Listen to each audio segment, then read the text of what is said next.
is Himanshi Chaurasia. I study in class 8th. My school name is UPS Mallupur Mandhata Pratapgarh. I am going to present an inspirational story on women empowerment in Hindi. ये कहानी एक लक्ष्मी नाम की लड़की की है। एक लड़की थी, जब उसका जन्म होने वाला था तब उसके दादा दादी और घर के रिश्तेदार जश्न की तैयारी कर रहे थे, क्योंकि उन्हें लगता था कि लड़का होगा, पर ऐसा नहीं था, लड़की हुई।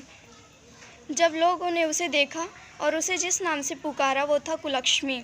अब शगुनी नाम सुनने में कितना अजीब लग रहा है ना, लेकिन वो लड़की मुस्कुरा रही थी अपना नया नाम सुनकर। सोच रही थी कि किसी जन्नत में आ गई हूँ मैं, लेकिन लोग मुझे छू भी नहीं रहे हैं। ऐसा लगता है मानो मुझे कोई बीमारी है। जो जश्न मनाने आए थे सोच रहे थे लड़की हूँ और बदनामी के सिवा दे भी क्या सकती हूँ। केवल एक इंसान जो मेरा पूरा साथ दे रहा था वो थी मेरी माँ, जिसने मुझे दुनिया की नज़रों से बहुत दूर भेज दिया था। दुनिया की नज़रों में तो मैं मर चुकी थी, लेकिन मैं तो अनाथालय में थी। मेरा भरा पूरा परिवार था, लेकिन फिर भी मैं अनाथालय में थी। कितना अजीब है ना। ऐसा कोई दिन नहीं जाता था जब मेरी माँ मुझसे मिलने ना आती हो और मुझे दूध न पिलाती हो। मेरी पूरी देखरेख करती थी। मेरी माँ परिवार वालों से झूठ बोलती थी कि मैं अपनी सहेली से मिलने जा रही हूँ। हर रोज़ माँ नए बहाने बनाती थी। एक दिन मुझे तेज़ बुखार हो गया और उस दिन माँ पूरे दिन मेरे साथ रही और मुझे सुलाकर ही वापस घर गई। पापा ने पूछा कि इतनी देर कैसे हो गई, तो वो बोली कि मेरी सहेली की तबीयत ख़राब थी और मैं उसकी मदद करा रही थी। पापा ने गुस्से में उस दिन मम्मी की पिटाई भी की। माँ दर्द सह रही थी, लेकिन फिर भी मुझे छिपा रही थी। उन्हें लगता था कि मैं तो बच्ची हूँ, मैं क्या समझूंगी, लेकिन ऐसा नहीं था, मैं सब समझती थी। मैंने भी सोच लिया कि सब जानकार रहूँगी।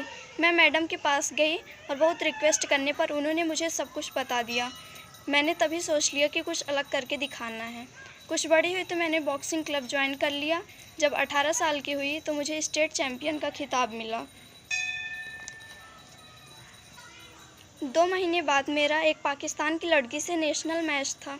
जब मीडिया मेरा इंटरव्यू लेने आई तो मेरी माँ का फ़ोन आया और वो बेचारी बोली कि बेटी कृपया अपने परिवार की बुराई मत करना। मुझे तो हंसी आ रही थी कि मेरी माँ आज भी अपने परिवार को बचा रही थी। मैंने इंटरव्यू दिया और पूरी जनता ने टीवी पर वो इंटरव्यू सुना। शाम को माँ ने बताया कि टीवी पर देखते हुए पापा बोल रहे थे कि वाह क्या लड़की है, कितना नाम रोशन कर रही है अपने माता पिता और परिवार का। वो लोग तो मुझे छोड़कर चले गए थे कहकर कि मैं कुलक्ष्मी हूँ। आज वो लोग मेरे से मिलना चाहते थे और मेरे साथ फ़ोटो खींचना चाहते थे, लेकिन आज भी वो मेरी पहचान से अनजान थे कि मैं कौन हूँ। ठीक 2 महीने बाद नेशनल चैम्पियनशिप का मैच हुआ और वो सभी मुझे देखने आए थे। बहुत सारे लोग मैच देखने आए थे और सभी बोल रहे थे यू कैन डू इट, लेकिन मेरी नज़र उस भीड़ में अपने परिवार को तलाश रही थी। दूर भीड़ में मुझे मेरा परिवार नज़र आया। उनको देखते ही मेरे अंदर गुस्सा भर गया और सारा गुस्सा मैंने अपने प्रतिद्वंदी पर निकाल दिया और वो नेशनल खिताब अपने नाम कर लिया। फिर क्या, सभी मुझ में इंटरेस्टेड हो गए। लोग मुझसे मेरे परिवार के बारे में पूछने लगे। बहुत मजबूर होकर मैंने बताया कि मैं वो लड़की हूँ जिसे 20 साल पहले मार दिया गया था, जिसे सबसे पहला नाम कुलक्ष्मी दिया गया था। मेरे पूरे परिवार की आंखें नम हो चुकी थी। तभी दूर भीड़ में से भागकर कोई मेरे पास आया और मुझे बेटी कहकर पुकारा। ये सब मानो मेरे लिए कोई सपने जैसा था। जो बचपन का प्यार मैंने खो दिया था वो अचानक ही मुझे मिल गया और उसने मुझे गले लगाकर सभी से कहा यह मेरी बेटी है, जिसने मुझे पिता बनने का हक दिलाया। सभी लोग मेरे से माफ़ी मांग रहे थे।